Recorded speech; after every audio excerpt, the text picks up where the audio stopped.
Excellencies, dear colleagues, ladies and gentlemen, before we start, may I kindly inform you that we provide simultaneous interpretation for this webinar, and you might click at the bottom of your screen to choose the language that you prefer. We have simultaneous interpretation of English and Chinese.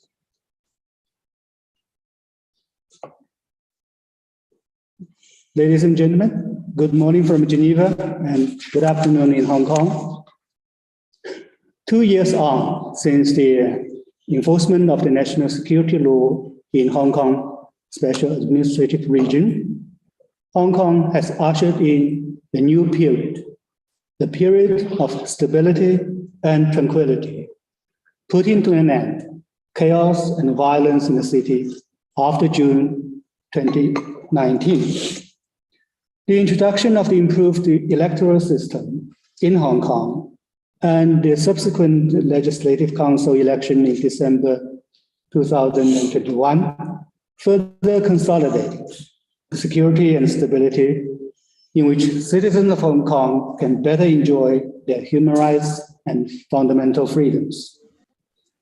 To update the situation on the ground in Hong Kong, since we met last time, the permanent mission of China in Geneva has the honor to host this webinar, The Better, Brighter Future for Hong Kong, where we will invite officials from the Hong Kong SAR government, members of the Legislative Council, and public opinion leaders to share with you their observations and insights on Hong Kong's hard-won security, stability, its promising opportunities, and naturally, the present challenges to fight the COVID-19 pandemic. This guest of honor are, if I may introduce, Mr. Li Kai-chu, Chief Secretary for Administration of the Government of Hong Kong Special Administrative Region, the Honorable Holden Cho Ho-ding, Member of the Legislative Council of the Hong Kong SAR, and the Honorable Geoffrey Chang Win Yan, Member of the Legislative Council. And we have Mr. Gary Wong Chi-him, Board Member of the Chinese Association of Hong Kong and Macau Studies, Mr. Kevin Lau Chung Han, Council Member of the Hong Kong Federation of Professionals, and finally, Mr. Jason Yan, Associate Director of the Office of the Board, Guotai Junan International Holdings. Now, may I have the great honor to invite His Excellency Ambassador Chen Xu, Permanent Representative of Mission of China to the UN Office at Geneva and other international organizations in Switzerland, to deliver the opening remarks. 可以了吧？等一下。大致请。各位嘉宾，各位朋友，欢迎大家参加香港明天更美好主题视频会议。香港是中国南海之滨的一颗璀璨明珠。今天的香港海晏河清，民众安居乐业。香港回归以来，一国两制、港人治港、高度自治方针得到切实贯彻落实。随着香港国安法的颁布实施和特区选举制度的修改完善，香港迎来了由乱及治、由治及兴的历史性转折。香港居民的各项合法权利在安全环境中得到更好的行使。香港事务纯属中国内政，不容任何外部势力干涉。任何妄图插手香港事务、破坏香港繁荣稳定的图谋，注定失败。中国人民正在意气风发，向着全面建成社会主义现代化强国的第2个100年奋斗目标迈进，实现中华民族伟大复兴已经进入不可逆转的历史进程。香港必将在建设现代化强国的新征程上有更大的作为。中国中央政府和全国人民高度关注当前香港的疫情，竭尽所能支援香港抗疫。内地援港医疗队已经抵港协助工作。香港居民急需的医疗和生活物资正源源不断运抵香港。我们相信，在中央政府和全国人民的全力支持下，在香港特区政府和各界的共同努力下，香港一定能够战胜疫情。雨过后见彩虹，香港必将迎来更加美好的明天。谢谢大家。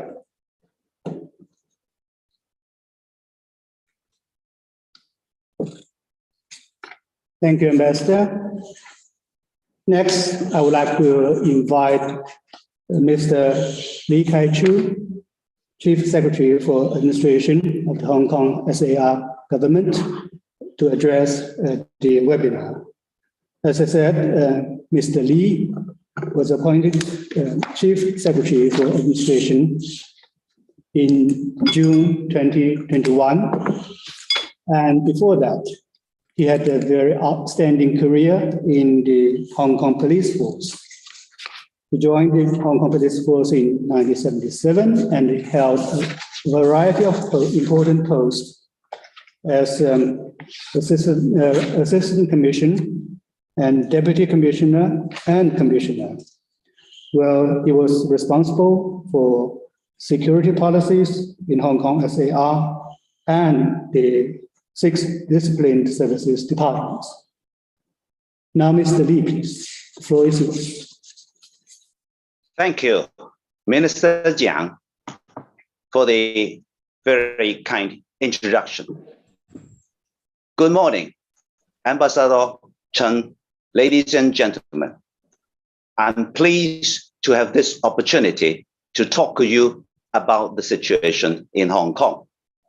Let me begin by taking you back to more than 2 years ago, to June 2019. It was the darkest time of Hong Kong. Citizens witnessed continuously violent riots across the city. Never before had our streets seen such violence and random assaults, thousands of petrol bombs being thrown, destruction of public property, and widespread blocking of traffic, let alone the vicious attacks on the police. Forces to incite Hong Kong's independence and foreign interference showed up blatantly. These unprecedented violence and disturbances threatened the security of our city so much that citizens were actually worried about their lives and safety. They were afraid even to talk about these evil acts of terror, lest they might be targeted for retaliation by the perpetrators. Such violence, destruction, and chaos were stopped effectively after the Standing Committee of the National People's Congress promulgated the Hong Kong National Security Law about a year later. The law filled the vacuum in national security because Hong Kong had no dedicated national security law before that. The Hong Kong National Security Law has restored peace and stability. People returned to their day-to-day life in peace and society resumed normal. Hong Kong's economy then staged a strong recovery in the following year. Its GDP grew by 6.4% in 2021. It should be pointed out that in the lead up to and during the 2019 violence, the Legislative Council was also full of scenes of sabotage, physical confrontations, disorderly conduct, and incessant procrastination with actions to paralyze the council, to obstruct the governance, and to deliberately make one country, two systems an unsuccess. You can visualize this from the fact that some of its former members are currently pending trials for offenses endangering national security. No country will allow its legislative structure, parliament or Congress, to be filled up by treasonous foreign agents or proxies of foreign forces. The Hong Kong electoral system must therefore be protected from exploitation and from foreign interference. The principle of patriots administering Hong Kong was therefore implemented to improve and protect it. Being patriotic is the minimum and common requirement for a person in any country to participate in its administration. Legislators under the improved electoral system are now required to satisfy two basic requirements. They are to bear allegiance to the Hong Kong Special Administrative Region and to uphold the basic law. Aren't these two requirements very basic? They're not just basic. They are simply common and natural sense. The improved electoral system also provides much broader and more balanced representation in society. Membership of the Legislative Council is increased from 70 to 90 in number, with a much wider spread across different backgrounds and political spectrum. The subsequent Legislative Council election was successfully held in December 2021 in an open, orderly, and fair manner. All seats were contested, unlike previously, when seats in some subsectors may automatically be elected because only one candidate was running. A lot of new faces appeared, drawing in talent from a wide range of backgrounds, now that they will not have to work in the former ridiculous phenomena of mayhem, physical confrontation, insults, and paralysis. The newly elected members have been displaying commitment to serve the interests of Hong Kong wholeheartedly. The quality of scrutiny and debates, as well as the efficiency of the Legislative Council, has significantly improved. In about 2 months, we shall hold the chief executive election under the improved electoral system. An election committee, the membership of which has been increased by a quarter, will elect the chief executive. This practice of electing the chief executive by the election committee has not changed since day one of the Hong Kong Special Administrative Region. I must point out to you that the democratic process of Hong Kong started after China resumed exercising sovereignty. No country has monopoly on the model of democracy. The democratic development of Hong Kong is clearly defined under the Basic Law.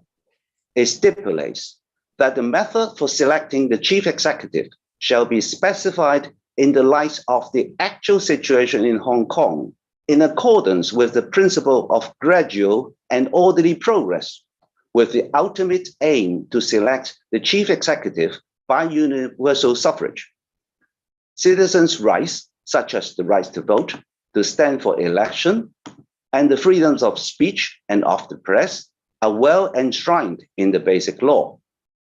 The exercise of these rights is well protected in the same way as is covered in the provisions of the International Covenant on Civil and Political Rights applicable to Hong Kong. Before I close, I think you may know that Hong Kong is currently battling the fifth wave of COVID-19 attack. we have suffered from an exponential increase of infected cases and a record high of serious illness and deaths. Hong Kong seeks help, and our Central People's Government comes to our help swiftly and without reservation.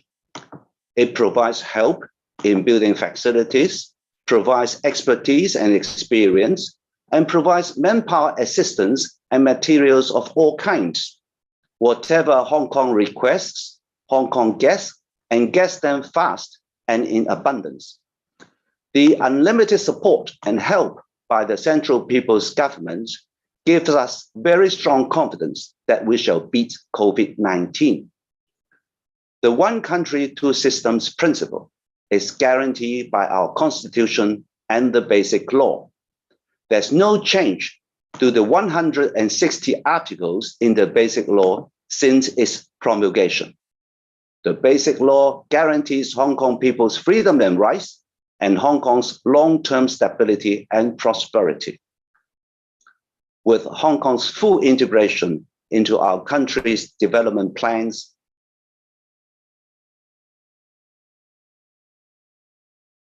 the 25th anniversary of the establishment of the Hong Kong Special Administrative Region. Our anniversary theme is a new era, stability, prosperity, opportunity, to highlight the abundant opportunities of Hong Kong and the bright future ahead. I invite you to join us either in person or online in the activities and events that will be held, and see for yourselves a city of doing business, success stories, diversity, harmony, and fun. Thank you.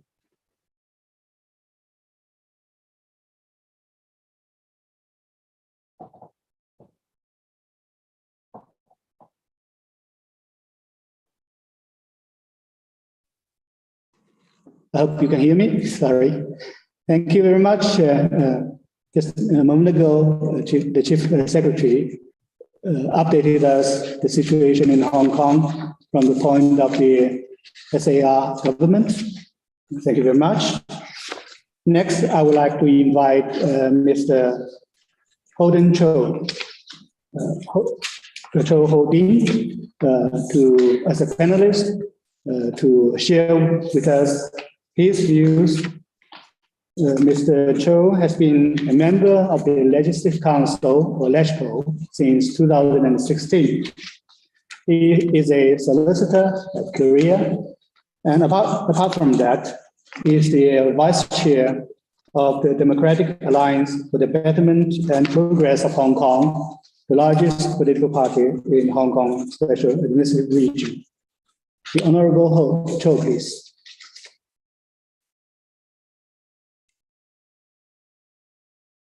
Hello, can you hear me? Okay, yeah, okay, good. Thank you. Good morning.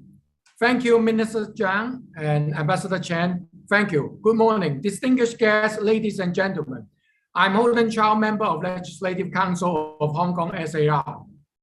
By way of background, I was born and raised in Hong Kong. I have been LegCo member since 2016.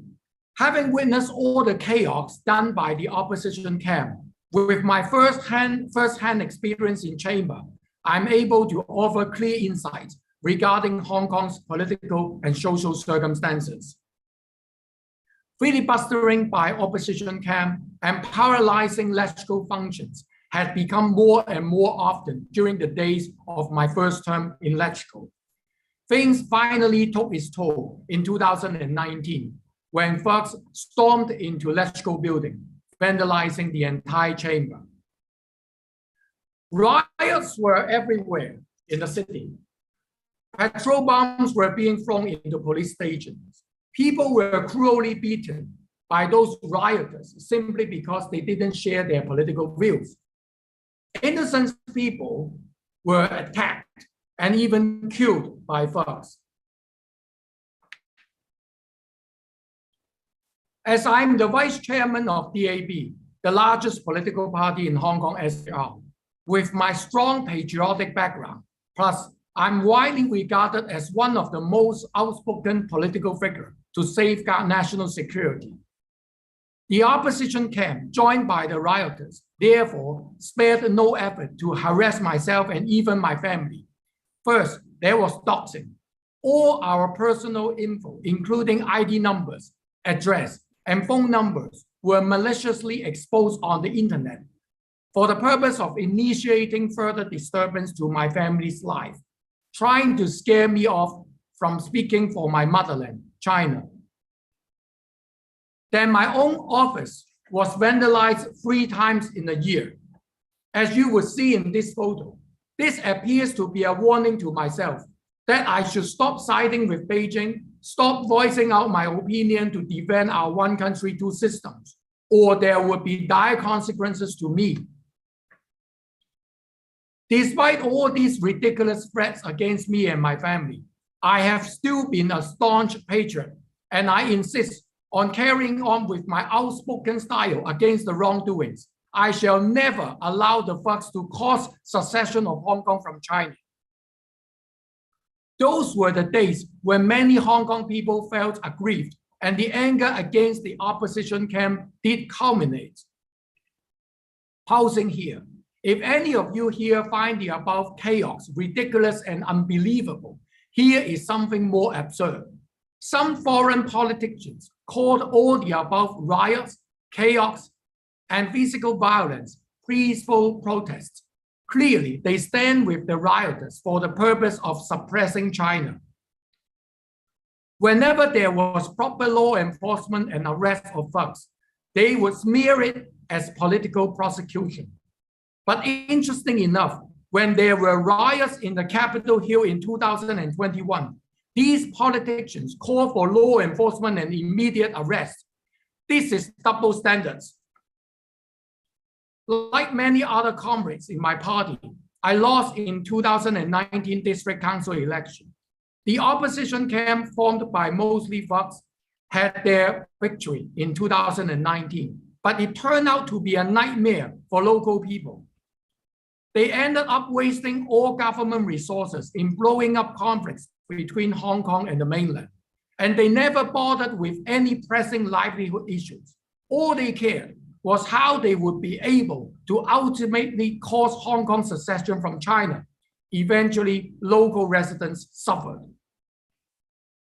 Many Hong Kong people appreciated the effort and help given by the central government at critical times. The enactment of national security law by the National People's Congress Standing Committee in 2020 immediately restored stability for the city. People from all walks of life no longer fear to go out alone due to the threats posed by the rioters. Business community no longer have concerns over their safety in the city. Another important subsequent move made by the central government was improving our electoral system. I must confess that over the years, there have been loopholes in our electoral system. Opposition camp against China could exploit their position as lawmakers to collude with foreign governments and politicians. In 2019, all the way up to 2020, the opposition leaders and lawmakers blatantly and openly urged the United States, United Kingdom, and other foreign countries to sanction against Hong Kong SAR and China. In their election campaign, opposition camp even pledged to paralyze government's function in order to threaten the central government to compromise its sovereignty over Hong Kong SAR. So enough is enough.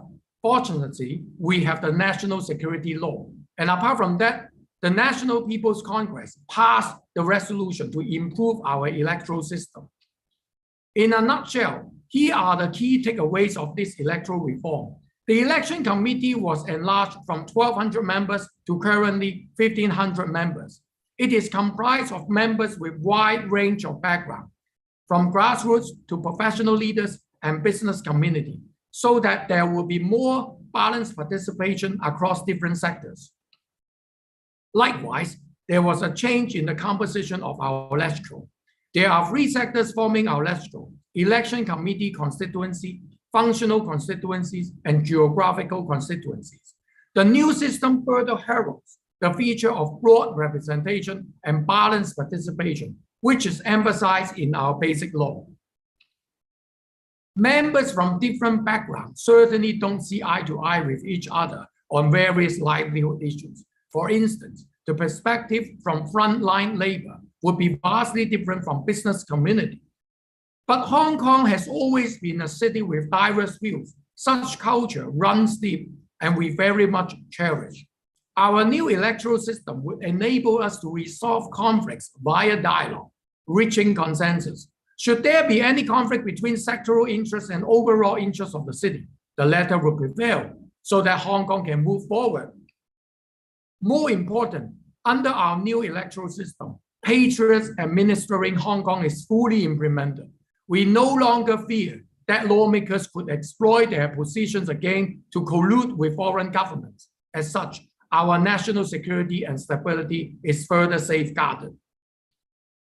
In the legislative election held on the 19th of December 2021, I won the election with over 93,000 votes, representing people living in the northwest part of the new territories in Hong Kong. Not long after the election, there was the outbreak of fifth wave of Omicron pandemic. As a lawmaker from the geographical constituency, I and my colleagues have been relentlessly offering direct help to local residents. I myself have launched a hotline serving infected people, including answering inquiries, delivering Chinese medicine, and rapid antigen tests, the RAT kits, to people in need. Lately, I have been working round the clock to serve our constituents, handling thousands of cases. There are always joint effort and partnership with my colleagues from the election committee and functional constituencies in the course of fighting the pandemic. The good thing is we have members from election committee who are doctors and medical professionals. We also have members representing grassroots who know the difficulties faced by vulnerable frontline cleaners. So we join hands to effectively reflect our constructive opinion to the government in the course of fighting the pandemic. In short, I trust our new electoral system works well. Take the latest pandemic as an example. Due to the outbreak of the fifth wave, the central government has pledged to offer support to Hong Kong on all fronts, from building quarantine camps, offering Chinese medicine, providing face shield, testing facilities, expertise, plus manpower. These have been delivered to Hong Kong swiftly. Imagine if lawmakers against China had occupied seats in the chamber, all support from the mainland would have been blocked. Worse still, that could cause our pandemic situation to deteriorate. Only because of our new electoral system being in place, we are now able to avoid the aforesaid malicious acts.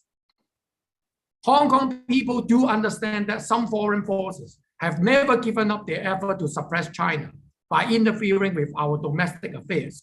The absurd BNO scheme is a leading example of such. By blatantly further extending the scheme to people who were born after 1997, the British government further trampled international laws and are in breach of the Sino-British Joint Declaration.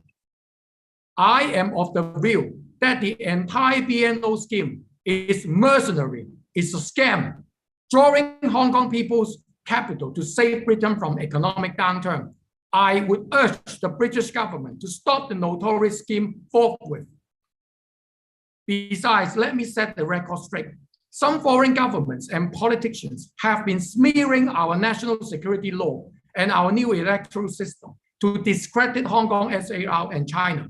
Meddling with Hong Kong affairs and all falsehood to discredit China are unscrupulous moves to advance their own political interests at the expense of ours. Finally, there are a lot of truth about Hong Kong which are never shown on international media outlets. I would give my heartfelt thanks to the PRC mission in Geneva for offering me a chance here to show you the truth about Hong Kong and Hong Kong people's great confidence on our city's future, backed by mainland China. With the full support from the central government, we trust that Hong Kong SAR will continue to thrive under one country, two systems. Thank you. Thank you, Honorable Cho.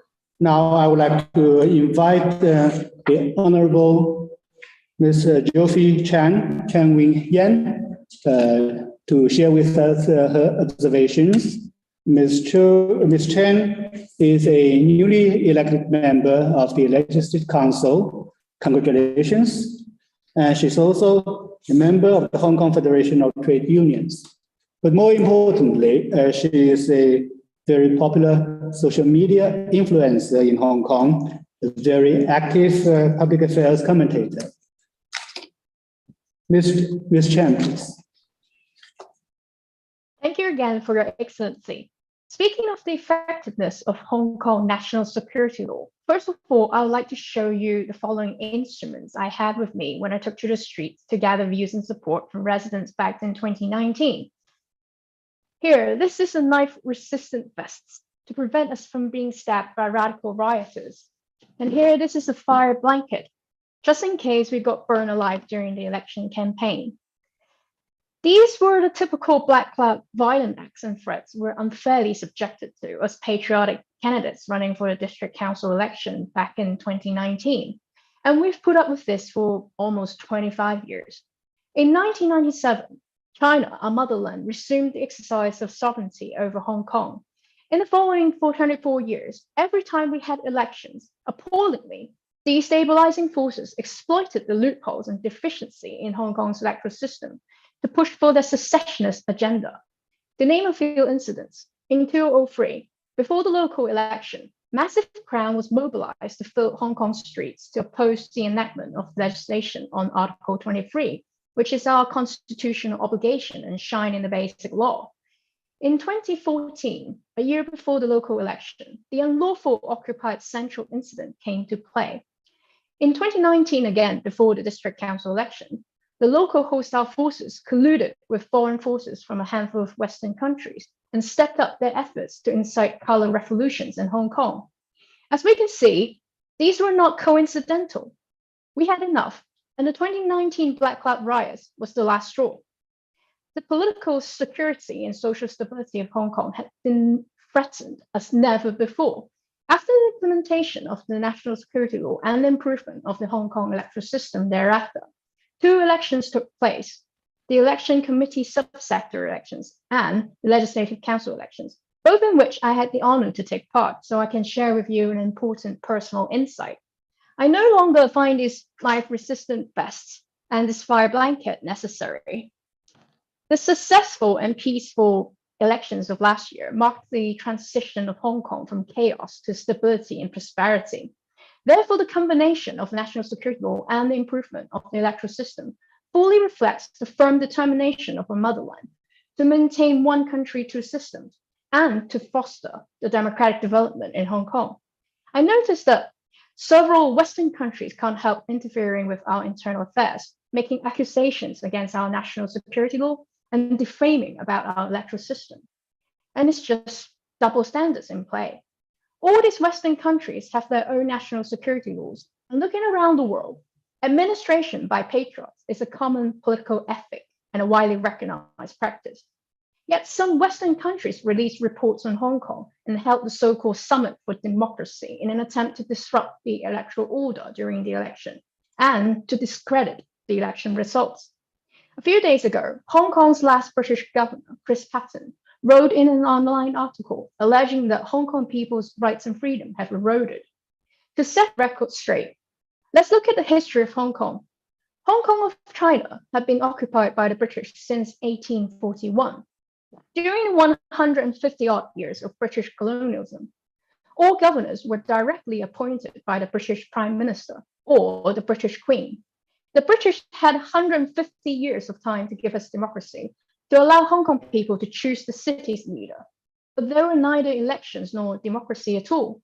Chris Patten himself was at first democratically rejected by the people of Bath in British parliamentary election when he had been the MP for Bath since 1979. Only after losing his seat, Chris Patten was appointed the last governor of Hong Kong.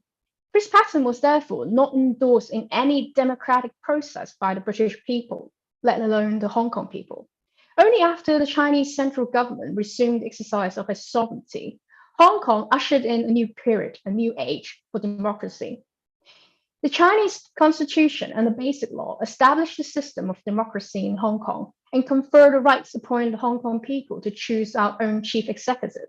At first, our chief executive was elected by 400 permanent Hong Kong residents. Over time, the number of members of the election committee increased to 800 and to 1,200. Now that with the improvement of the Hong Kong electoral system, the size of the election committee is the biggest ever and has grown from 1,200 to 1,500 members. I myself, a young female, is most honored to be one of the election committee members, showing equality in age and gender, and hence balance in participation. I understand that some Western politicians may be tempted to intervene with China's internal affairs with the aim of containing China's economic development, or perhaps to divert their people's attention away from domestic policy failures, such as those relating to fighting COVID. Nonetheless, they should not disregard the fact that there's no one-size-fits-all model for democracy. Even the US and the UK have different electoral systems. In the US, the president is selected through indirect election of electoral college. In the past, Donald Trump and George W. Bush won the electoral college without securing the majority of the popular votes. In the UK, people cannot directly vote for their prime minister. In general, the party with the most MPs forms a government, and the leader of that party becomes prime minister. We respect the electoral system of the UK and the US despite differences, and we respect the principle of non-interference as the basic norms governing international relations. Do the same out of mutual respect.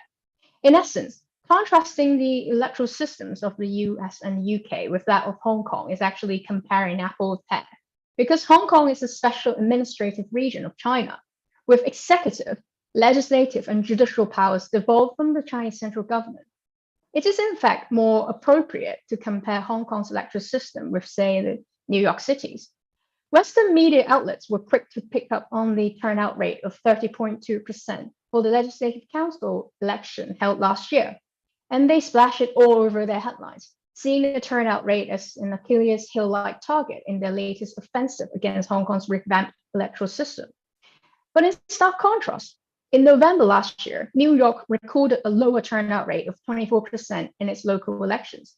While Western media hyped up the turnout rate of Hong Kong's electoral election, calling it a fake election, they took no issue with the much lower turnout rate of the New York City's. The Western media's obsession with attacking Hong Kong's electoral election and playing up the so-called legitimacy question have backfired.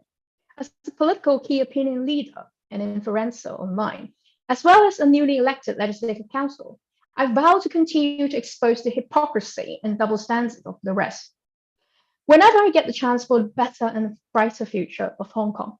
Thank you very much. Thank you, Honorable Chen. Perhaps I forgot to mention that Geoffrey is also the youngest member, if I'm not wrong, of the Legislative Council. Thank you again. The next panelist on my list is Mr. Gary Wong Chu-hin. As I said, he's a board member of the Chinese Association of Hong Kong and Macau Studies. But apart from that, he's also a board member of the United Nations Association of China, and also a district People's Political Consultative Conference member of Chaoyang District of Beijing. He is a public affairs and marketing professionals, and he sits on the board of various public bodies and committees in Hong Kong, including the Commission on Children, Equal Opportunities Commission, the Retrench Fund Committee of Home Affairs Bureau. Mr. Wong, please. Minister Jiang, Ambassador Chan, ladies and gentlemen, the 7th Hong Kong Legislative Council election held on 19th December is almost 3 months behind us now. But as a candidate, given the opportunity to stand for the election under the improved electoral system, I still carry enormous pride and gratitude every day. Just to be clear, it is not my first election, nor is it my first defeat. I spent my political career fighting for what I believe in: social mobility, equal opportunities, the rule of law, and good governance. That is why I ran for the 2016 Legislative Council election for the very first time, even though I didn't succeed at a young age. Then a large-scale electoral reform initiated by the National People's Congress of my country came along in 2021. The reform poured in fresh hope and started to restore people's faith in Hong Kong's political system that used to be very broken. The reform reignited my desire to serve the public. So I overcome my inner struggle to run again for LegCo with maximum level of passion. My campaign that spanned 6 weeks from November to December 2021 was an intense yet wonderful journey. I commuted to many districts of Hong Kong, exchanged ideas with representatives from 40 different sectors. I put together a manifesto that contains 100 of policy recommendations and delivered my platform in over 100 meetings. Smear campaigns run by the so-called Democrats, who were indeed hooligans, radicals, and extremists, no longer dominated our political scene. Moderation and political ethics were finally brought back to Hong Kong politics. Ladies and gentlemen, with this amount of passion and effort in the campaign, you can certainly imagine how disheartened and upset I feel when my fellow candidates at the election field, when we read the biased joint statement issued by the Foreign Minister of Australia, Canada, New Zealand, and the United Kingdom and the United States Secretary of State. These outsiders disregarded our efforts and described our election as an erosion of democratic elements, and our government's measure to protect national security has a chilling effect. These claims are nowhere near the truth. May I know if any of these countries has allowed candidates who despise their constitutions and violate their national security laws to stand for the election? If yes, please let us know their names. The real side of our election is that post-reform, the Legislative Council election in 2021 is the first in Hong Kong history to experiment whole process people's democracy. The concept was first introduced by our central government that gives a more ambitious vision for democracy. Whole process people's democracy cares about both quantity and quality of democracy. Not only how many people participate in an election, but also in what format, in what proportion, and to what result. I am proud to say that the new electoral system attracted many new faces for the LegCo. They were from all walks of life, such as the working class, new immigrants, and youth below the age of 30. Most of them do not have political affiliations. However, under the new system, all candidates were given the equal opportunity to compete in a fair manner as long as they uphold the basic law. When New York Times accused Hong Kong of an election fraud, I would immediately challenge them and defend by citing some figures. In the United States, the working class accounts for more than 50% of the population, but do you know that it is grossly underrepresented by only 2% at the Congress? Most presidents, Supreme Court justices, and members of Congress are millionaires, if not billionaires. Ironically, the US democracy has formed a government today, which is by the rich and also for the rich. Was it the result of the election fraud or the erosion of democratic elements? In contrast, the whole process people's democracy in Hong Kong and in other parts of China aspires to cultivate responsible political leaders to serve the best interests of people, not only those from a certain social class. Our democracy sets a higher bar for balanced representation and participation. We demand full participation in our public life all the time, but not just every 4 years at the voting station.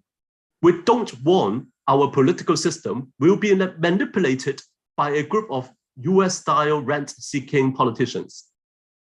Packing my belongings and hopping on a flight to another country is simply not an option. I will never abandon Hong Kong.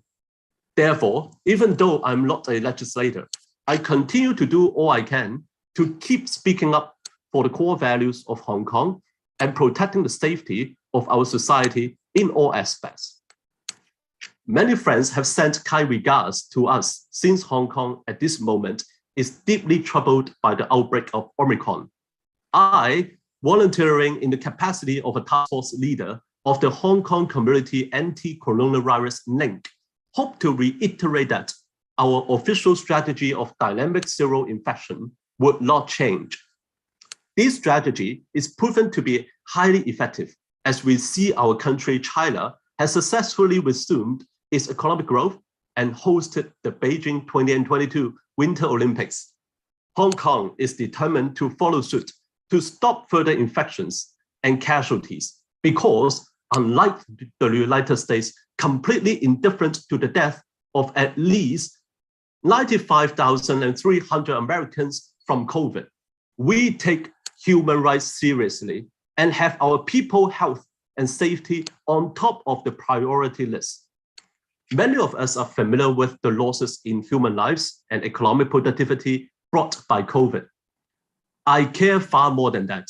There are still a lot of unknowns about this virus, such as the long-tail impact on humans' health and well-being. These answers may only come after decades.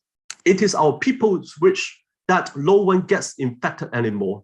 China, as a responsible country, and Hong Kong as a responsible city, would not risk putting its people into the test of a life-threatening virus.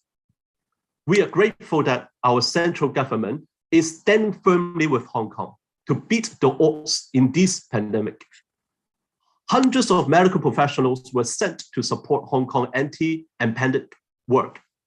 A makeshift hospital with 3,900 beds that leverages the knowledge from mainland China was built in just 7 days. Out of our central government's unwavering commitment to save lives and honor human rights, tens and thousands of tons of fresh food and daily necessities are delivered promptly to Hong Kong. Upon reflection, why is the strategy of dynamic zero infection is particularly successful in China but not elsewhere? It is because many countries neither have the right governance structure and resources system, nor have the strong will to protect human rights, lives, and livelihoods. To conclude, despite challenging times, we will spare no effort, none, to ensure the protection of human rights by saving lives and making our political system work. There are many unsung heroes in Hong Kong willing to go beyond their day job and devote time to serve our city when our vulnerable population requires help. These people will never abandon Hong Kong. We will also spare no effort to make our voice heard in the international community and share with all of you the authentic story of Hong Kong's transformation.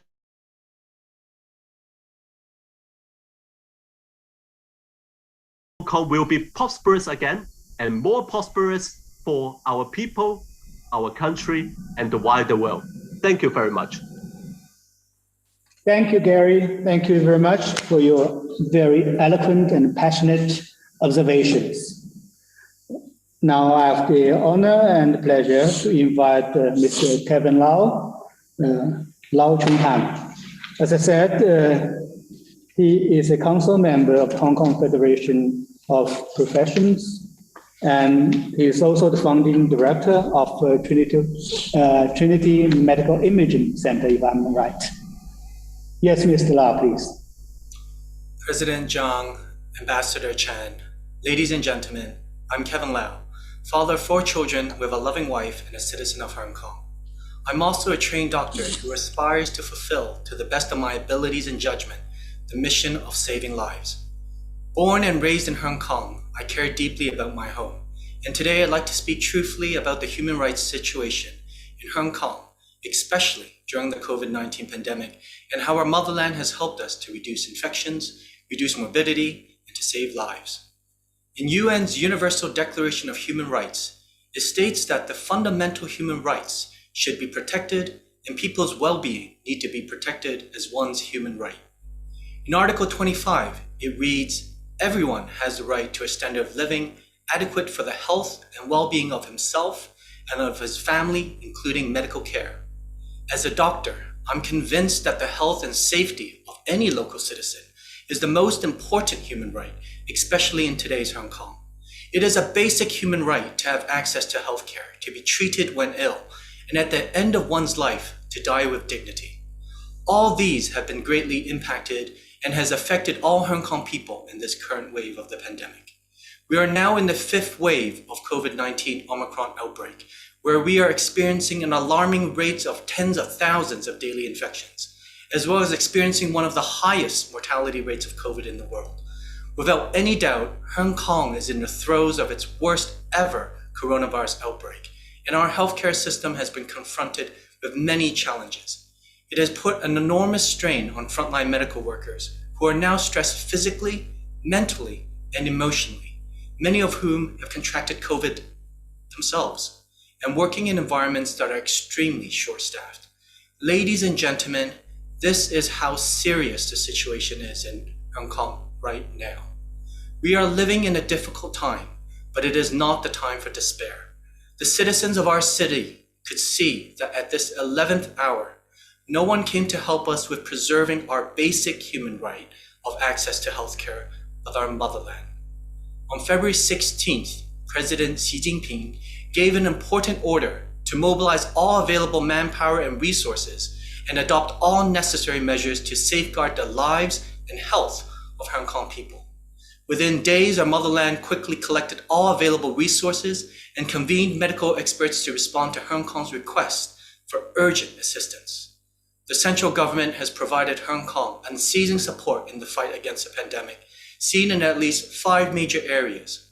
First, experts, sending at least 3 delegations of experts in epidemiology and critical care to Hong Kong, offering timely, professional, practical advice on enhancing Hong Kong's strategy and in identifying the priority areas of reducing infection, morbidity, and death rates. Second, testing, providing full support on Hong Kong's testing capacity through mobile testing vehicles and over several hundreds of medical professionals, allowing us to greatly enhance our sampling and testing capabilities.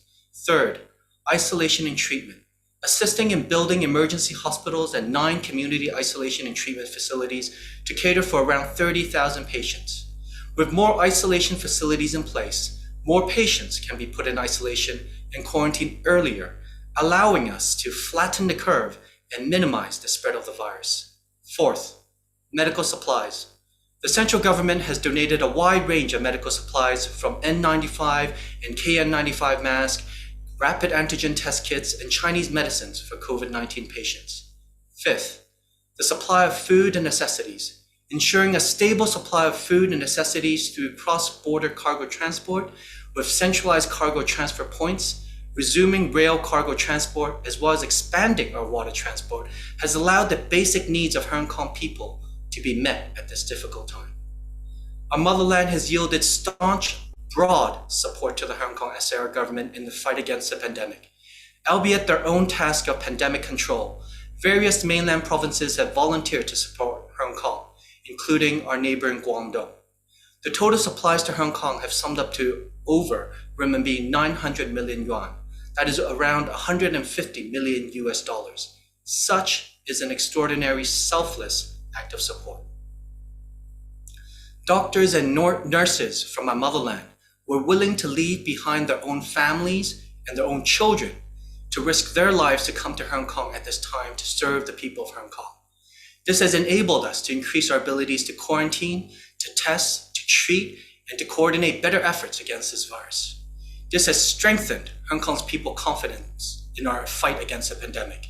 The unwavering national support embodies sacrificial efforts of professionals, represents the care and concern of people in helping one another in the nation, and epitomizes a country's strength in its call for unity. This comes in stark contrast to the attacks on us by Media Freedom Coalition during the rise of the 5th wave that we're going through. As we're going through our toughest time, the Media Freedom Coalition launched an attack on Hong Kong, criticizing a lack of freedom of speech. These accusations came at a time when our death rates were soaring, and it could not have been a more insensitive and heartless time.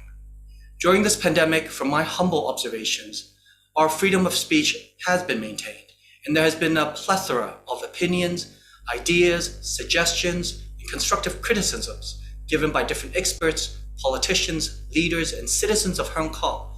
And there's definitely been no shortage of opinions on how we should be fighting this pandemic wave. In Hong Kong, the most urgent task we have at hand is to curb the COVID-19 spread and to safeguard the public's health.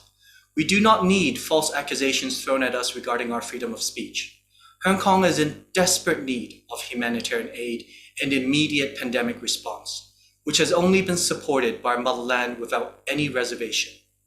In unity, it shows that we are one family with our motherland, and the mainland of China cares deeply about Hong Kong's well-being. In the past week, with our motherland support, we see our pandemic more contained and the daily infections to be about half of what it was at its peak. This week, the World Health Organization has also acknowledged the importance of our motherland support in containing the Hong Kong pandemic. I'd like to take this opportunity to extend my appreciation for our motherland's stance in protecting Hong Kong's core interests and saving human lives by sending the best possible assistance, and to thank our motherland's unfailing support to contain the pandemic. I'd like to especially recognize and thank our experts, our medical professionals, and our frontline staff in Hong Kong and from our motherland for risking your lives to preserve and to fight and to safeguard the basic human right of Hong Kong people to stay alive, to have access to healthcare when needed, and at the end of one's life to die of dignity. With our motherland, I am very confident that we will conquer this pandemic and have great hopes and aspirations for the future of Hong Kong. I have faith we will stand strong. I have faith in my country. Thank you. Dr. Kavanaugh, you provided a rather grave situation of the COVID-19 pandemic in Hong Kong, but in Geneva, we share your confidence that with the strong support of the central government and people in other parts of China, people in Hong Kong will work closely with the SAR government to fight and win this pandemic. Thank you. Thank you, Mr. Lau. The last on my list, panelist is Mr. Yan, Mr. Jason Yan. He is, as I said, a professional, and he is a chartered financial analyst, and he's working extensively across the investment banking areas, real estate and commercial banking industry. Mr. Jason Yan, please. Thank you very much. Dear Minister, Chief Secretary, and the distinguished guests, good morning, good afternoon, and good evening. My pleasure to be here, and I have been in Hong Kong for the last 10 years, and I'm currently working at Guotai International, a Chinese investment bank in Hong Kong. I still remember when I first got my job offer in Hong Kong, I was very excited. At that time, I just finished my business school in Boston, and think about coming back to my motherland and work in such a large international finance center. The decision is made without any hesitation. But unfortunately, in the past few years, we have been experiencing things that we have never come across before, including the social unrest and the violence back in 2019, which is very ugly, heartbreaking, and making people very angry. We are, to some extent, very concerned, and we don't have the freedom to go out on the street. So I keep asking myself, do we have the same definition of freedom?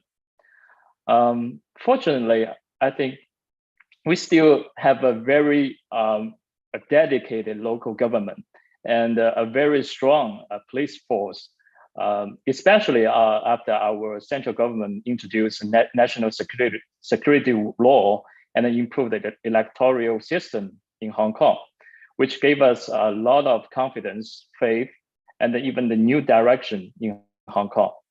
To me, Hong Kong is always one of the largest financial centers in the world. Currently, most top financial institutions are coming to Hong Kong, and Hong Kong's annual IPO fundraising amount often ranked first globally for many, many years. Hong Kong is not only having a solid legal system, but also a simple tax regime, international talents, a free flow of capital, a variety of financial products and services.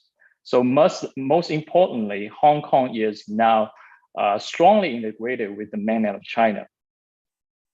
A lot of companies from my motherland came here, have the chance to connect with the global capital and the global investors and raise funds for their business expansion and growth. We help them issue stocks, bonds, and utilize lots of financing vehicle here with a relatively affordable funding rate here. So that's what we do here. So last year, we just celebrated our 7th year of 7th anniversary of Stock Connect, as well as the 4th year of Bond Connect. So the Stock Connect gave the mainland China investors and Hong Kong investors, including those global funds, a chance to direct invest to each other's market. So I remember last year, the cumulative turnover totaled around 87 trillion RMB, which is quite phenomenal given such a short time period. Frankly speaking, Hong Kong has always been quite focusing on the finance and the property. But in the recent years, I deeply felt something is changing. There's three things I want to mention. The first is that Hong Kong is becoming an international center of innovative technology. So it is not just finance anymore and property anymore, which is also very strongly supported by the mainland of China recently. So 5 years ago, one of the largest venture capital, Sequoia, has established its platform to promote the tech ecosystem in Hong Kong. So especially during this pandemic, I think after lots of working from home activities, the technological innovation has changed the way we live and changed the way we work here. So we have seen a lot of new virtual commercial banks, fintech brokers, and even my company has set up a fintech department to introduce new technology and software that greatly enhanced our working efficiency. Second, I think Hong Kong capital market will continue to thrive on our motherland's development, especially those real economy and green economy, even the tech as before as well. So in 2018, the new policy has allowed more new tech companies and unprofitable biotech companies to come to list here. So in the recent year, you will see that the tech companies either successfully got listed in Hong Kong, or they came from US market to their motherland, Hong Kong, for listing. This including Xiaomi, Jingdong, Bilibili, and Baidu. So lots of companies here. So last year, the average trading volume in Hong Kong stock market has increased 29%, which means that it has been well received by the investors and the finance community here. Most importantly, Hong Kong's capital market is becoming more responsible. By saying that is that, as we all know, the China's carbon peak and carbon zero plan, many companies decide to raise funds in Hong Kong to achieve their ESG goals and their ESG transition, including using their funds to build greenhouses, renewable energy, electronic vehicles. So these demands has created a lot of markets and opportunities for the city. So the policies in Hong Kong are constantly being refined to accommodate this industry, which will further deliver, we believe, a very successful China story to the world. Third, last but not least, Hong Kong's finance industry, I think, will continue to play a very critical role in the development of Guangdong, Hong Kong, Macau, Greater Bay Area, which is called GBA. Last year, the Cross-Boundary Wealth Management Connect scheme in GBA has been introduced. So once again, another major breakthrough after Stock Connect and Bond Connect we just mentioned. So for the Wealth Management Connect, they allowing residents in GBA to invest in wealth management products distributed by the banks in each other's market. Currently, Hong Kong is having a serious pandemic challenge from that. So our best wishes to the frontline workers, volunteers, and their families. While Hong Kong is also facing some short-term difficulties, we have faith that with collaborative efforts, and once again, with the strong support from mainland China, Hong Kong will overcome these difficulties. And I think as a citizen and a finance industry profession, I will do my best to help the Hong Kong to fight the pandemic and build a better Hong Kong in future. We really look forward to it. Thank you very much.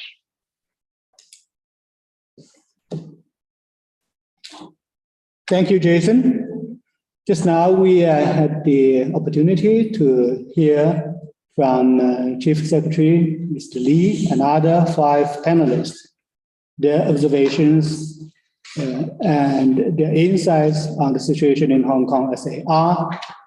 And now I would like to open the floor to any comments and questions from the audience. If you have any, if you want to speak, please raise your hand.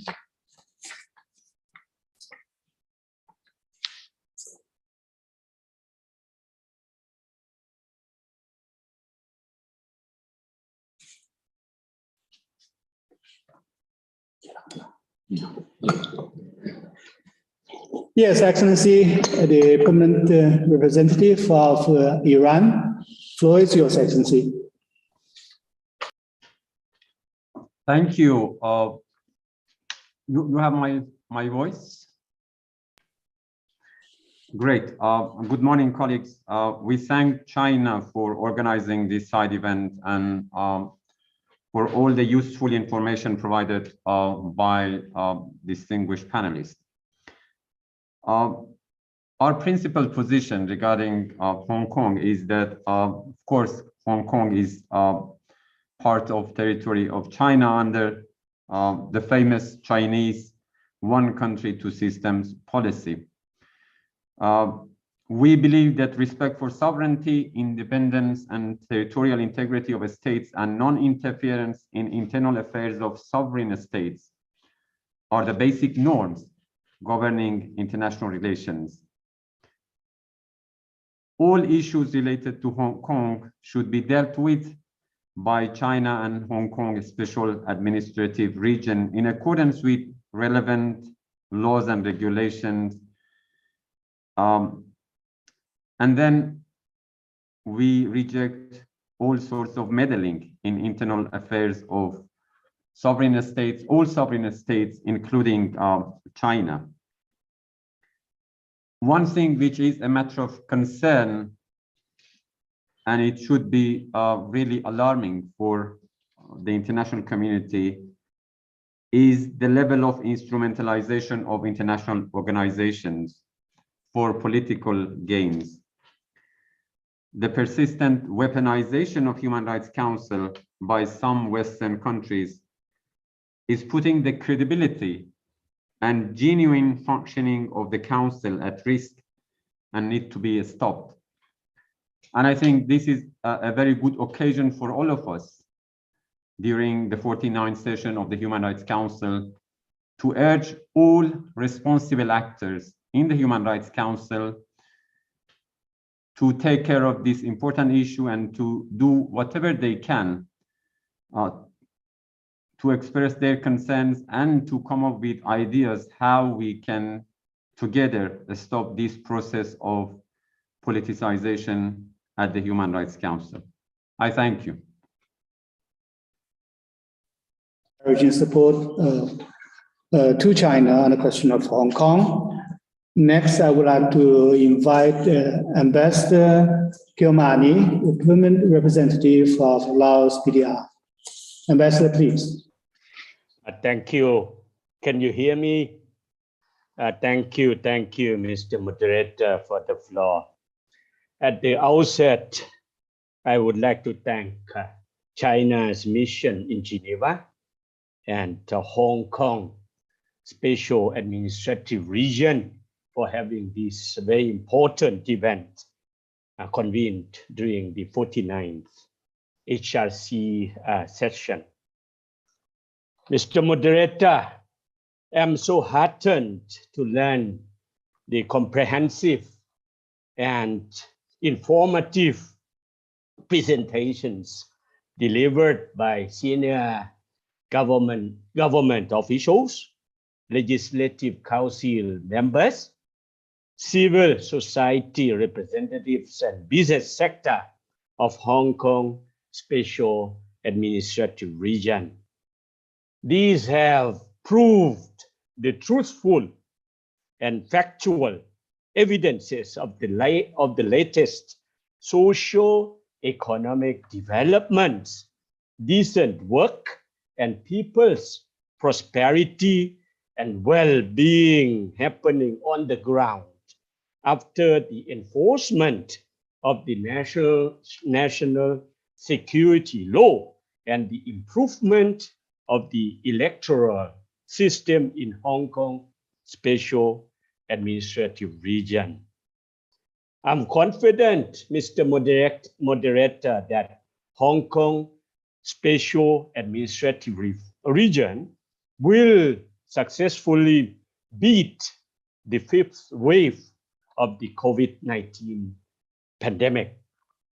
Taking this opportunity, the Lao PDR would like to express our heartfelt congratulations to Hong Kong Special Administrative Region as well as China for their impressive achievements in nations building and security, especially the restoration and safeguard of national stability and security in Hong Kong. These right and decisive measures have created a conducive environment for Hong Kong residents to better exercise their legitimate rights and fundamental freedoms and live in the safer environment. In this connection, Mr. Moderator, I would like to reiterate the Lao PDR's government's consistent policy in supporting China's one country, one system in the Hong Kong Special Administrative Region. We are of the view that Hong Kong is an indivisible part of China, and Hong Kong affairs are China's internal affairs. Therefore, the principles of respecting national sovereignty and non-interference in internal affairs of states enshrined in the United Nations Charter should be upheld. I thank you, Mr. Moderator. Thank you. Thank you, Excellency. We truly appreciate and we are grateful for the consistent support of Lao PDR on One China, Two System policy in Hong Kong SAR for security and stability in Hong Kong, and also particularly for your confidence to the SAR government to fight the current COVID-19 pandemic. Thank you again. May I now kindly invite the permanent representative of Sri Lanka, Ambassador Chandra Prema, to share with us his observations. Excellency, please. Yeah, thank you very much, Mr. Moderator. I must begin by thanking Ambassador Chen and the permanent mission of the People's Republic of China for organizing this very informative side event, and the distinguished panelists for their presentations. I think first and foremost, we should reject the interference in the internal affairs of sovereign states. and above all, the practice of spreading misinformation with the intention of fomenting problems in other countries. Now, we must not be so naive as to believe that all this is being motivated by any desire for promoting democracy or any such lofty motive. Now, we know through experience that it's not a case of holding elections or whatever.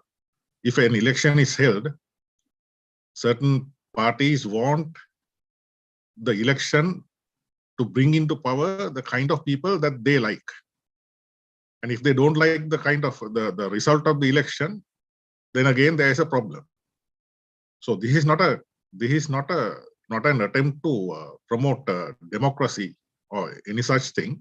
It is simply an attempt, on the one hand, to have governments of your liking in various foreign countries.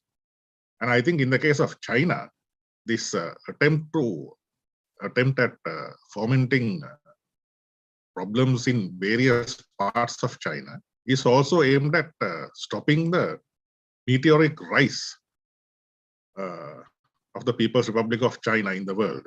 I mean, both as an economic power and now as a technology leader, and also to stymie China's role on the international stage, the role that they should be playing on the international stage as a world power. So all these motives can be seen in this attempt to spread misinformation. Now, one thing that we know is that many of these media organizations located in certain countries, which spread a lot of misinformation, not only about China, but about all our countries, are in fact not trusted by their own people in the countries of origin. Now, we know that we saw that very clearly in 2016 in various parts of the world, that these bodies are not, these media outlets are not trusted by their own people, in their own countries of origin. And as a result of that, we saw in those countries the rise of alternate media outlets through the internet, through websites, through various video channels, and so on. And but when it comes to international affairs, I still think that due to the lack of alternate mainline media outlets, international media outlets, some of this misinformation might still be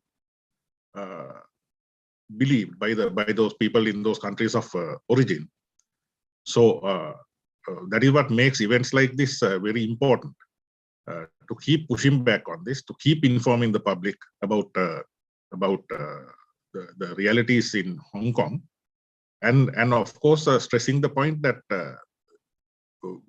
every country will have to solve its problems on its own. I mean, we have never had an instance anywhere in the world where outside interference has improved the lot of any country. And in this case, we know very, very clearly that this is not aimed at improving the lot of the people of China, but stopping the rise of China, and also fomenting internal problems. I mean, they wish to stop the rise of China. I mean, it's as simple as that. So I once again would like to thank the Permanent Mission of China for organizing this informative side event, and that this pushback should continue in the future as well. I thank you. Thank you, Ambassador. Thank you for your very insightful observations, and we are proud to having this close relations with Sri Lanka, and our support is always mutual. Next, I would like to invite the representative and Treasurer of Eritrea. Please, Excellency. Madam, please. Thank you, Minister. And I would like also to join my previous colleagues in thanking the Permanent Mission of China for creating this very informative and insightful side event. As my previous speakers have already indicated, I would also like to wish a swift recovery for those who have already been ill with the pandemic. We have been able today to listen to what's exactly happening within the special administrative region on all walks of life, on the pandemic struggle and combat, how it's going and what is exactly needed and how the people are feeling it, on all the other areas also on political and other developmental programs.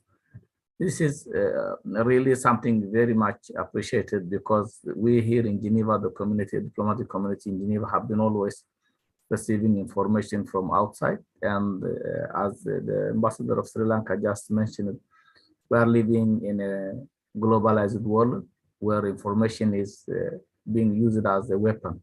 And the misinformation is now the trend of how people would like to misinform others. This is the thing that we all have to know. And now when we hear from the people from within the country, and Eritrea always believes that changes come from within and solutions come from within, not from outside. I'm very much encouraged by what I heard. And we are hopeful that this pandemic will be also a history once like other countries, and we hope all the political process and encouraging development that we have today and will be a success story. And we on that one also, the information that we get from the chief secretary also was very much important for us to know the dedication, to know how the government works and how the special administrative region is being administered and their close relations with their mother land, China. And also we have seen this is where people should know, where help should come. We have now seen during the pandemic, it's only China that's helping the special administrative region. But we have heard many of them talking about the participation of this special administrative region within the WHO. So this is something that we need to know, and we need to know from the people within the country. Thank you so much for having arranged this side event for us. It's very important that we have heard from the people themselves. We will continue to support each other on national issues which are genuine and to help efforts which are aiming at real solutions from within the countries. I thank you so much, Brother Minister. Thank you very much for your intervention. Your observations on misinformation provides a lot of food for thought, and we truly appreciate your support to China on the question of Hong Kong. Now, I would kindly invite my colleague from Cameroon, Councillor Pouze, please.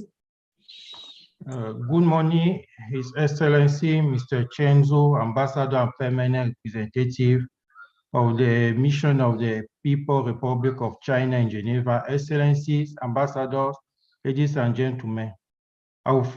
First of all, on behalf of my delegation and His Excellency, Mr. Solomon Ehe, who is absent at the moment due to some duties that he has been called. So I thank you for organizing this important side event on Hong Kong related issues. I would also like to congratulate you on the excellent relationship and cooperation that your respective country has with Cameroon. The importance of this side event is no longer in doubt. Cameroon, like China, is a member of the Human Rights Council. And of course, as you have so aptly put it, Excellency, ladies and gentlemen, although we are in the same world, it is undeniable that our history, our cultural values, our civilization, and our sociology are different. It is this diversity in plurality that makes the world rich and beautiful. Human rights today are a universal value. Integrity and human dignity are sacred values that must be protected. Excellencies, ladies and gentlemen, the protection and safeguarding of human rights must never deviate from the provisions of the founding text, namely the Universal Declaration of Human Rights, which incorporates the principle of the United Nations Charter and which are contained in the preambles to all national and international instruments. Finally, my delegation reaffirms the commitment of the government of the Republic of Cameroon to support the principle of one China. I renew my gratitude for the People's Republic of China for inviting Cameroon,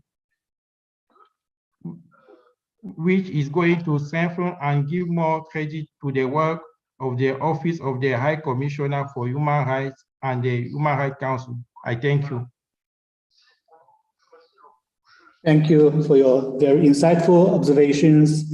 And we can assure you that China is also ready to work very closely during the session of the Human Rights Council and share our views on human rights in general. Thank you very much. Now, may I kindly invite my colleague from Syria, Paula Youssef, please, the floor is yours. Good morning, Excellencies and colleagues, and thank you for giving me the floor. And many thanks for the panelists for sharing their experiences and for update us in particular with regard to the impacts of the efforts taken by the government of China in the course of fighting the COVID-19 pandemic.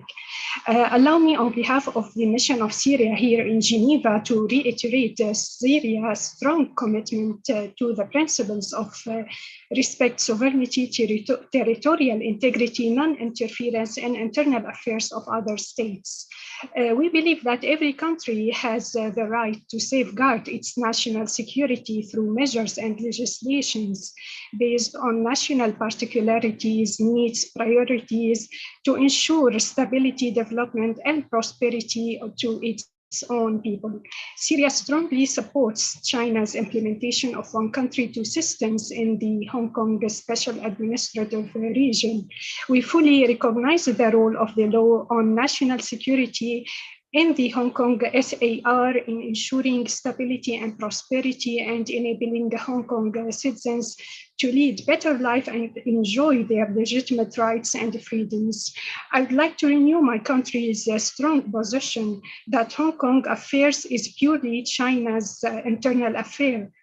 All attempts to externally interfere in this issue by certain countries are fully rejected. We trust that no one cares more about human rights in Hong Kong than the government of China. Thank you very much. Thank you very much, Paula. And we are very grateful and proud of your very strong and consistent support to China on the question of human rights on Hong Kong and on other issues in the Human Rights Council. And we also want to assure you that we'll also try our very best to support Syria and on issues of our mutual interest. Next, can I kindly invite His Excellency Ambassador Zhukov, DPR of the Russian Federation. Thank you, Excellency. Thank you very much. We'd like to thank our Chinese colleagues for this online side event dedicated to Hong Kong related issues. We have always been impressed by the scale and results of the work of Hong Kong, one of the largest business and financial centers in the region and indeed the world. Preserving the historical and cultural identity of the city, the Chinese leadership has been able to introduce a balanced and effective economic policy, primarily by stimulating business initiative and encouraging investment. Now, having heard the statements of our esteemed panelists, I would also like to stress the significant efforts made in the sphere of social development of Hong Kong, increasing the level of social protection of the population and its democratic participation in the political system, especially in the past 2 years. Today's event once again clearly shows the contrived character of the accusations against China. We have repeatedly stressed in various international fora that the situation in Hong Kong is exclusively an internal Chinese matter, and have consistently called on international partners to refrain from any external interference. We consider any attempts to use human rights issues to put pressure on sovereign states and to settle political scores to be unacceptable. Such actions cannot produce positive results. They only exacerbate an atmosphere of mistrust between countries. We intend to continue to support China's efforts in various international formats to avoid politicizing the issue of Hong Kong. I thank you, Excellency. Thank you, Ambassador Zhukov. Thank you for your observations as you spoke highly, not only the achievements or the attainment of security in Hong Kong as they are, but also achievements in the social area. And we also share your opposition against any external intervention and interference. And this is also quite mutual. And thank you again, Ambassador Zhukov.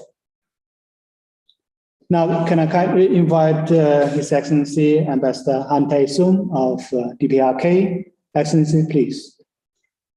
Thank you, Mr. Moderator and Ambassador Chen, for organizing this important events. And then I also appreciate the panelists for their presentation. They touched everything from political, economy, as well as the election and then legislation, and then also pandemic. It gives us full picture of Hong Kong. I think all present this event knows very well about the Hong Kong issue, but today's issue updated our knowledge about Hong Kong. So in that regard, I appreciate once again for organizing and then presentation of the panelists. What I found today is that the more we have event related to Hong Kong, the more we know the reality of Hong Kong, and then the more why US and Western countries so obsessed with the Hong Kong issues. It is quite clear that the US and the Western countries have been trying to politicize Hong Kong issue for their despicable political purposes. Hong Kong is the integral territory of Hong Kong, China, which are under one country, two system of Chinese policy. Every country has its electrical systems. So therefore, what kinds of electrical or legislative system introduced in Hong Kong is totally right of the sovereign state of China. As you are told by the journalist, Chinese government and people did most to stabilize the Hong Kong situation, and then also to make the life normal, and then to make the economic life normal as well. So therefore, the people of Hong Kong are enjoying their life without, of course, there are some challenges of COVID and then some other issues, but basically they are enjoying their life happily. That is most important, I think. So what I'm thinking is that what you achieved, what China achieved in Hong Kong and then authority of Hong Kong up to now should be welcomed and encouraged, not accused. That is what I want to say. In spite of such reality, US and Western countries are deaf and deliberately blind to the realities because they are trying to politicize the Hong Kong issue out of their despicable political purposes and in trying to interfere in China's internal affairs under the pretext of Hong Kong. My country's consistent position is against politicization, selectivity, and double standard in the field of the human rights. As we all know, targeted countries by the US and West are the countries which are against or in favor of the hegemony policy in all fields, I mean, including human rights. It should be condemned and then it shouldn't be allowed. Hong Kong is the China's Hong Kong, not others' Hong Kong. So my country support Chinese policy of one country, two system. From the point of which I already said, my country consistently support the position of China to Hong Kong. My Ministry of Foreign Affairs cleared its position several times, their supporting position to Hong Kong. Human rights is the right of the country. Human rights should be dealt with in the direction of ensuring safety and sovereignty, as well as the territorial integrity of the country. I thank you. Thank you. As you reiterated, DPRK's strong support to China on question of Hong Kong, including one China two systems, one country two systems, and also China's efforts to bring back national security in Hong Kong SAR and the improvement of the electoral system. Thank you very much. And next on my list, I would kindly invite His Excellency Ambassador Roman, permanent representative of Cuba. Excellency, the floor is yours. Thank you very much, moderator. Good morning to everyone, and good afternoon for people participating from your country. First of all, allow me to thank your permanent mission and especially His Excellency Ambassador Chen for organizing this side event. I also would like to thank you panelists and people participating from Capital for the interesting and relevant information that they have shared with us, especially in the current context, international context, in which we have been witnessing a lot of examples of politicization, manipulation, double standards worldwide, and in particular here and in the context of the Human Rights Council in Geneva. I just ask for the floor for reiterating that Cuba supports all actions from the government of China in order to preserve and to promote the principle of one China. And that's why we have been always promoting and backing you the respect of sovereignty, independence, and territorial integrity of states, and of course, the principle of non-interference in internal affairs of sovereign states. We have been always supporting you in this regard, supporting each other at the level of international fora, in UN in New York, here in Geneva, and of course we will continue doing so. Count on us, and as usual, it's a privilege and a pleasure participating in these pertinent and timely side events. Very timely because we are in the middle of one session of the Human Rights Council, and it's very important to share this kind of information in front of attempts to politicize things here in Geneva. Thank you very much, Your Excellency. Thank you very much, Excellency, for your presence and for your very important observations.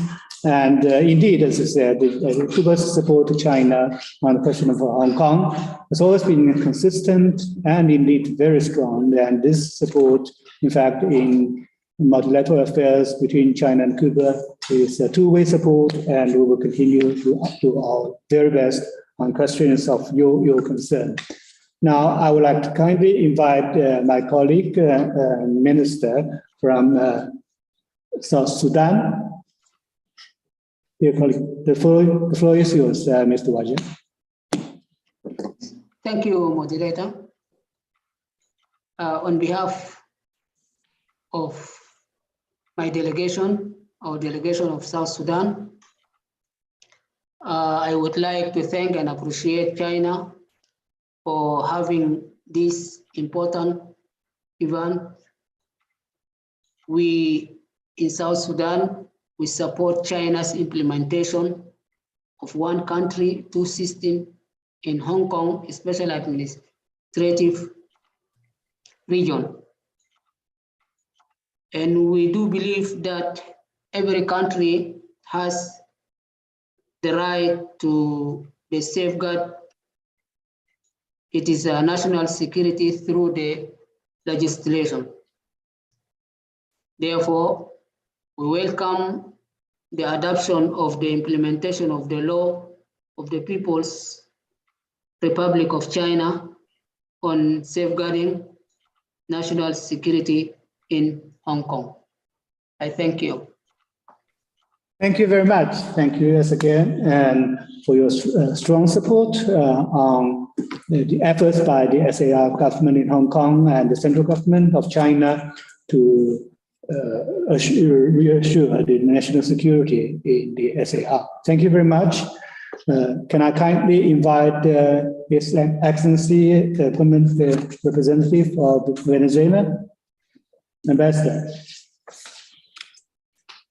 Yes, thank you very much to the Chinese permanent mission and to Ambassador Chen for this kind invitation to this important event. And good morning and thank you to the organizers. I also thank the distinguished panelists for the update on the Hong Kong Special Administrative Region in China. Respect for sovereignty, independence, and territorial integrity and non-interference in the internal affairs of states are universal principles established by the Charter of the United Nations that govern international relations. We are aware of the actions promoted by some Western countries, especially the imposition of illegal unilateral coercive measures with which they try to destabilize Hong Kong and hinder the efforts of the Chinese government to prevent violence and preserve respect for law and order. China counts on the support of its partners and allies to successfully confront any form of threat to the country. China has fought against the so-called maximum pressure of the United States with effective countermeasures. Venezuela has expressed its strongest rejection of the acts of violence that occurred in the Hong Kong Special Administrative Region promoted by foreign entities with the aim of damaging internal order, public security, and the territorial integrity of the People's Republic of China. We support, as it is well known, the implementation of One China, Two Systems in the Hong Kong Special Administrative Region, and we are pleased to see that Hong Kong residents fully enjoy their human rights and fundamental freedoms. Every country has the right to protect its national security. Western countries have enacted laws in this regard, as China has done with the law on safeguarding national security in the Hong Kong Special Administrative Region. Once again, and finally, Mr. Moderator and dear friends, Venezuela reiterates its firm support for the People's Republic of China. I thank you very much. Thank you, Ambassador. Thank you very much. Indeed, China and Venezuela share in a position of opposition against the interference in the internal affairs by external forces. And also, we spoke very loudly of our opposition to the unilateral coercive measures session of the Human Rights Council, and will continue to do so, and we appreciate your support on the question of Hong Kong. Thank you very much.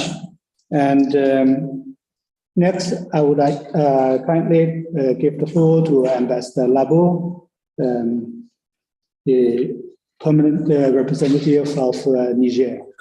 Excellency, the floor is yours. Okay, thank you, Moderator.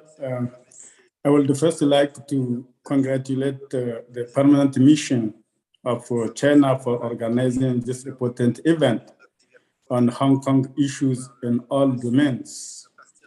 I particularly thank and congratulate the different panelists for their highlights, testimonies, and clear presentations of the different aspects they raised. We particularly note with appreciation all the efforts made by the government of China to end the violence and destructions that occurred 2 years ago in this important part of China, to mean Hong Kong, between which effort we can point out the adoption of the Hong Kong law security that conduct to the historical and open elections held last December 2021. We think that these achievements are in line with peace and stability conditions creation, all things that are important for the promotion and the full enjoyment of human rights for all the population of Hong Kong.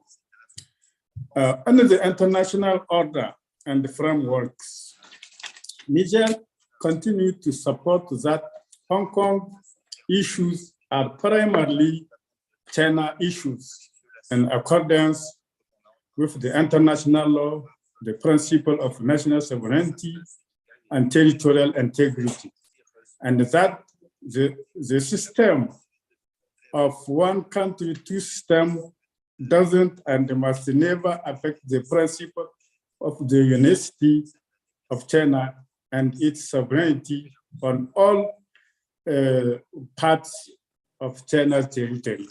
I thank you, Excellency. Thank you so much, and appreciate in particular your observations on the electoral system, the improvement of electoral system in Hong Kong, the election of the Legislative Council, and we have always been very proud of your support on the question of Hong Kong, and indeed on other questions concerning the sovereignty of China. And again, I would like to thank you. And I would now have the honor to invite the permanent representative of Nicaragua, Ambassador Alicia. The floor is yours, Excellency. Many thanks. Good morning, colleague. Well, Nicaragua thanks the China's mission for the invitation to this event, and also thanks at the presentation of the panelists. They are of benefit to our knowledge. We recognize the effort of the China in promotion of human rights in Hong Kong. At the same time, we reject how the Human Rights Council manipulates the reality of the people of Hong Kong. We appreciate China's work and look forward to strengthening our ties of friendship and strength for the depoliticization of the Human Rights Council. Many thanks, colleagues. Thank you, Excellency. Thank you very much. Now, can I give the floor to my colleague from Myanmar, DPR AA team, please. Thank you. Thank you, Mr. Moderator.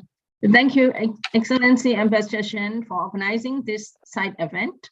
I would like to thank the panelists for the very comprehensive briefing on the developments of Hong Kong. I would like to congratulate the successful convening of the electoral election in last year in Hong Kong. By taking this opportunity, we would like to express and reiterate our firm support to one country, two system policy of China. We believe Hong Kong affairs is purely China internal affairs. Mr. Moderator, while thanking the China for providing vaccines and medical equipment to Myanmar to combat COVID-19, we wish Hong Kong for successfully overcome the fifth wave of COVID-19 and prosperity of the Hong Kong people. I thank you, Mr. Moderator. Thank you very much. And thank you indeed for your sympathy with the Hong Kong SAR government and people there in their efforts to combat the COVID-19 pandemic. And indeed, on this question, we have been always supported with each other. Can I kindly invite my colleague, Councillor Andrei from Belarus. I would like to give the floor to you, Andrei. Thank you very much, China. Thank you for convening this side event. We welcome this event, and we appreciate the information shared with us by panelists. We very value this contribution, and we would like to reiterate the Belarusian stand that the Hong Kong Special Administrative Region is an integral part of China, and Hong Kong affairs are internal Chinese affairs, and we do not tolerate any interference by Western countries in these affairs. As you are aware, Belarus consistently calls in different international forums, including here in the Human Rights Council, to respect Chinese sovereignty and stop interfering in Hong Kong's affairs as well as in Chinese internal affairs. We support and many times already expressed this implementation of one country, two system in the Hong Kong Special Administrative Region. And we are pleased to see that Hong Kong residents fully enjoy various human rights and freedoms. We also see that the legitimate rights and freedoms of Hong Kong's residents are better exercised in a safer environment. And we would like to wish all success in this endeavor. I thank you very much. Thank you, Andrei, for your very consistent and very strong support on the question of Hong Kong. And this is the last on my list of speakers. Can I, before we wrap up, can I give the floor to Ambassador Chen? Thank you, Mr. Jiang. Thank you for all the participants for this very timely event. I'm very much encouraged by the solidarity and the support reflected in this webinar. And I highly appreciate the contributions and the dedications shared by the panelists from Hong Kong. And I'm very much encouraged by the momentum of this event. So I'm very much confident that as long as we work together, we support each other in the process, no matter it's in the Human Rights Council here in Geneva, and as well as in a larger multilateral arena. I believe this event is one of the best examples how we are working together. So once again, thank you for your participation and dedication. Looking forward to work together with you here in Geneva to further reinforce our bilateral relationship. Thank you once again. Thank you, Ambassador. Can I invite the Chief Secretary for a word before we put an end to this webinar? Mr. Zhang. Minister Jiang, Ambassador Chen, I must thank you sincerely for organizing this event. It gives us Hong Kong people to tell the true Hong Kong stories, because we experienced what happened in Hong Kong, how badly it was during the 2019 violence and all the foreign interference in Hong Kong's affairs. We're very glad that peace and stability has been restored as a result of the Hong Kong national security law.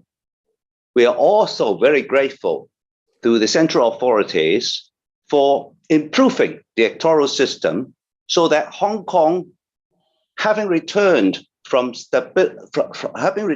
chaos to stability, now we are on the way to rebuilding, to construction, and to further prosperity.